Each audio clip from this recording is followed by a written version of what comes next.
Olá, meu nome é Hugo Benalha, eu sou médico cardiologista e aqui no meu canal eu vou te explicar sobre as doenças cardiovasculares de maneira fácil. Vem comigo!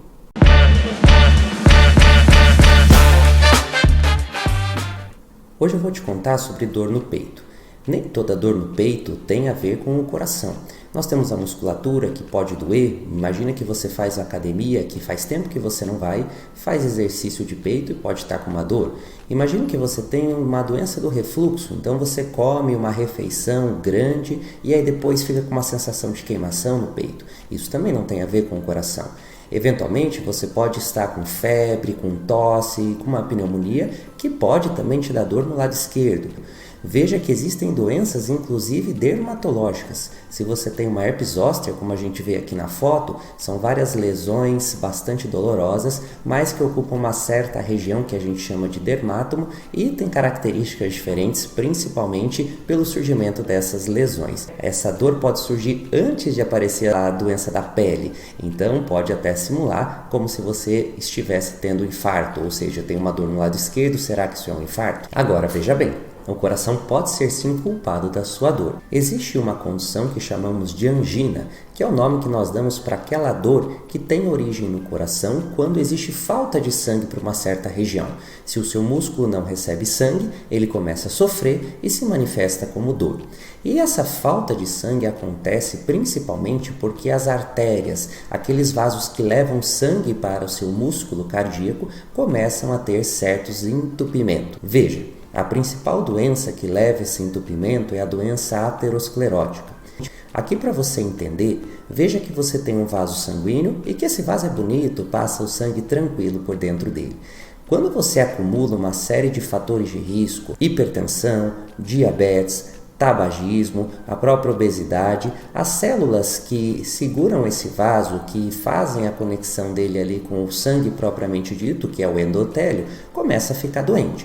Agora, uma célula doente fica meio maluca. Se houver um excesso de colesterol, ela começa a pegar esse colesterol, captar esse colesterol e colocar para dentro desse vaso. Isso vai formando uma placa de gordura. Mas não é só gordura, a célula está doente, ela começa a produzir uma série de coisas, ela pôs gordura para dentro, ela começa a atacar a gordura, então você começa a ter um processo inflamatório. E isso forma uma placa que tem gordura, que tem inflamação, que começa a ser rodeado por algumas células para tentar segurar essa placa, formando uma capinha, uma capa de fibrose, e essa placa a gente chama de placa aterosclerótica. Essa doença, ela não está só ali no coração.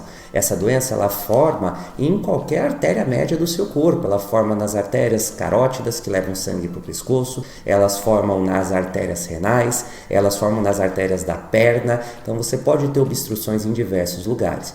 O problema disso é que essa placa vai crescendo, vai crescendo, vai crescendo, até chegar um momento em que o buraquinho para passar o sangue fica pequeno. Você tem uma obstrução.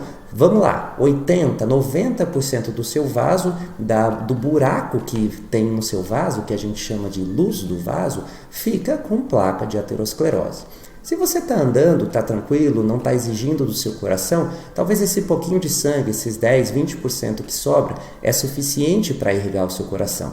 Agora, se você vê um bandido, vai sair correndo, ou vai fazer uma atividade física, vai subir um lance de escada, não dá para essa artéria conseguir aumentar o fluxo. Quando a gente faz uma atividade física numa artéria sadia, numa artéria boa, ela aumenta seu fluxo até 5, 6 vezes. Nessa artéria doente, ela não consegue aumentar o seu fluxo, ela não consegue se dilatar e ela tem essa obstrução mecânica. O que acontece então? Falta sangue para essa região do coração. Como que é a forma desse músculo pedir socorro? Quando falta sangue, ele desencadeia um processo de dor torácica. Então, o que a gente chama de dor torácica típica ou angina típica, que é uma dor que faz a gente pensar, olha, deve ter entupimento nas artérias do coração. Primeiro, é um paciente que já tem mais fatores de risco. Então, ele tem que ter motivo para começar a formar essa doença aterosclerótica. O hipertenso, o diabético, a obesidade, o tabagismo, o aumento do colesterol. E aí a gente sabe que ele tem chance de fazer essa doença. Depois, algumas características dessa dor vão sugerir que essa doença esteja acontecendo. Então, essa dor, caracteristicamente, é uma dor na região do centro do peito. A gente chama de precordial, na frente do coração. Então, na região aqui do hemitórax, da região esquerda do nosso peito. Veja que essa dor em geral é um aperto, ou uma queimação, ou às vezes até uma sensação esquisita. E ela não é um ponto. Você não consegue colocar o seu dedo e falar que essa dor é ali. Você simplesmente acha que a dor é nessa região, é mais ou menos aqui, como o paciente mesmo diz. E, como eu disse para vocês, olha, o coração vai faltar mais sangue para ele quando ele faz esforço.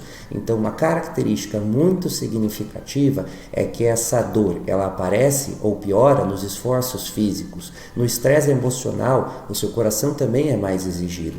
E, para que essa dor melhore, ela melhora quando você para, quando você descansa o coração, quando você está em repouso. É uma dor aí que dura 5, 10, 20 minutos no máximo. Não é aquela dor rapidinha, não é aquela pontada, não é aquela coisa esquisita que passa em segundos.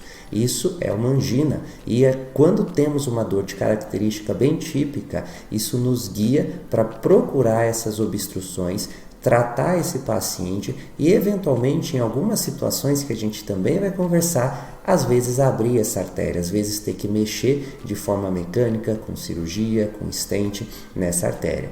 Então, só para deixar uma mensagem, não é sempre que isso vai ser feito, mas existem situações que nós vamos avaliar e eu vou te deixando aqui várias dicas sobre isso. Se você quer continuar aprendendo mais sobre a saúde do seu coração, me siga nas redes sociais, entre no meu site, se inscreva no meu canal e deixe aí o seu gostei.